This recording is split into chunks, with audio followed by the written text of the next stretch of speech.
I don't think people have any idea what's really happening in Gaza and why it is happening. A few weeks ago, right before this war in Gaza ignites, Netanyahu goes to the United Nations General Assembly and he holds up this map and declares his plan for a new Middle East. And people are going, what is this stupid line this guy's drawing with a red marker?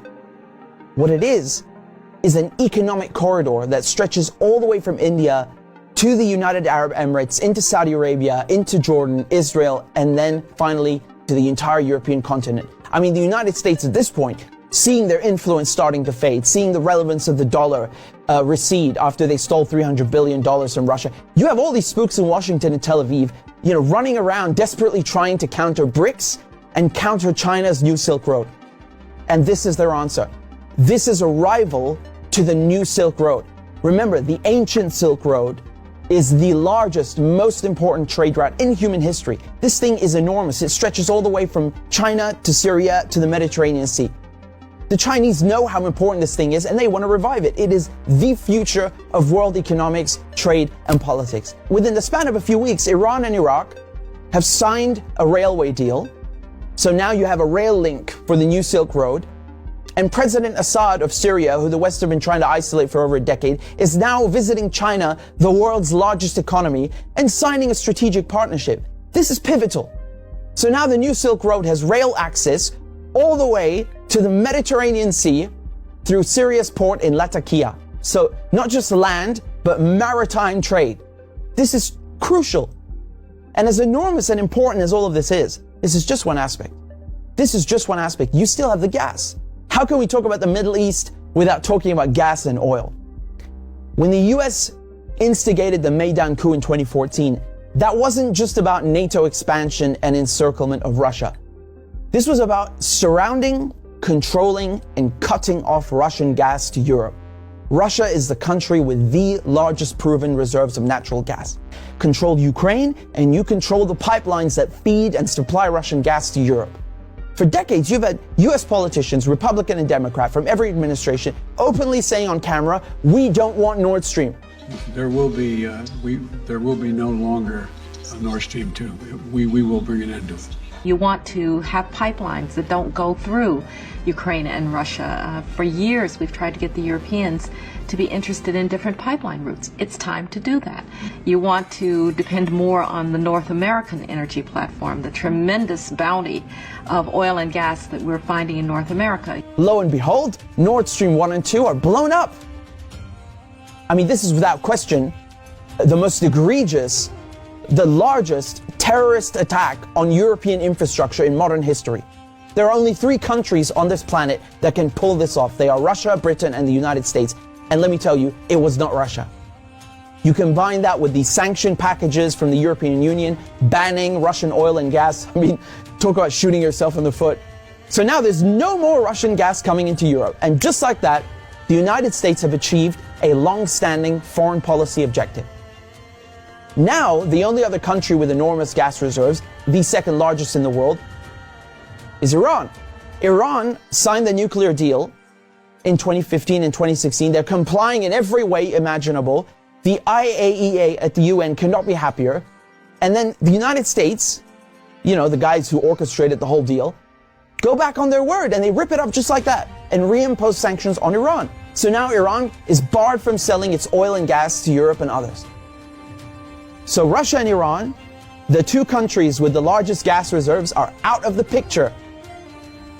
Then Israel, all of a sudden, proposed themselves as a solution to the European Union's gas shortages. Take our trilateral energy, for example, that we closed in June with Egypt and Israel. It has played an important role in our strategy to get rid of the Russian fossil fuels. How convenient. How convenient.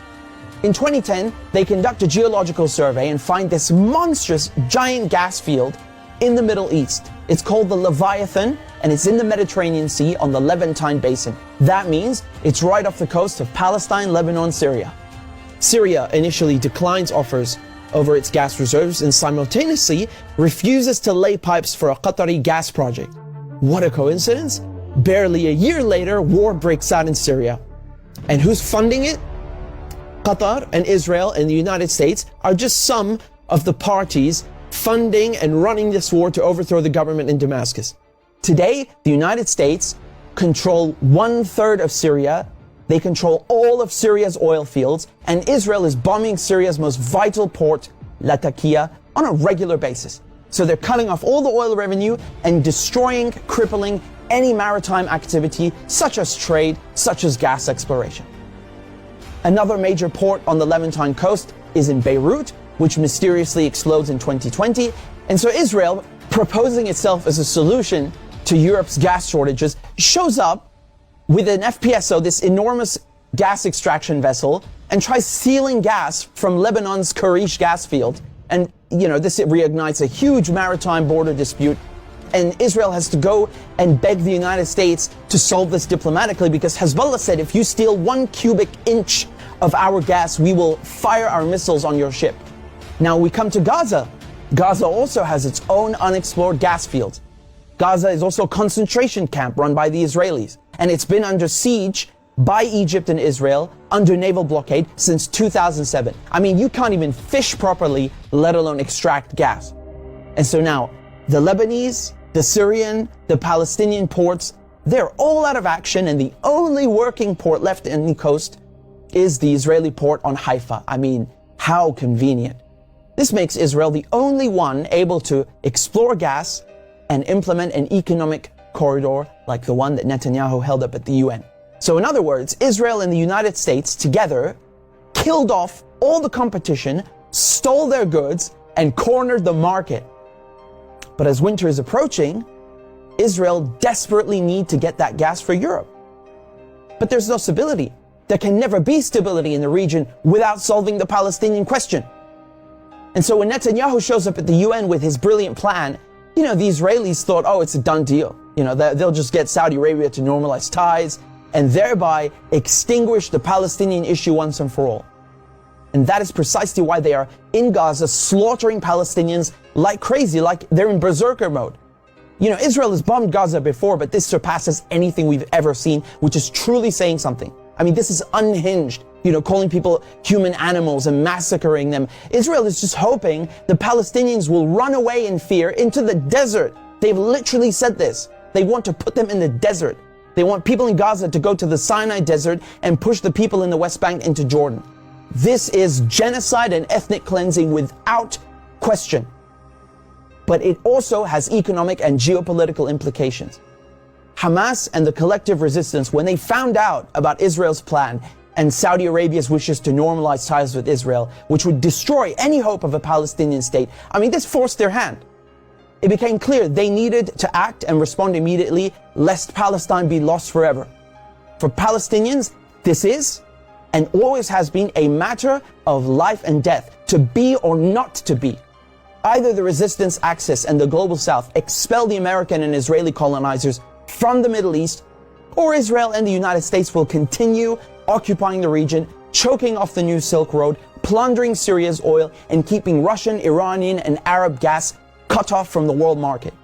This is a decisive moment, and not just for Palestine, because the victors will end up drawing the new map of the world to come.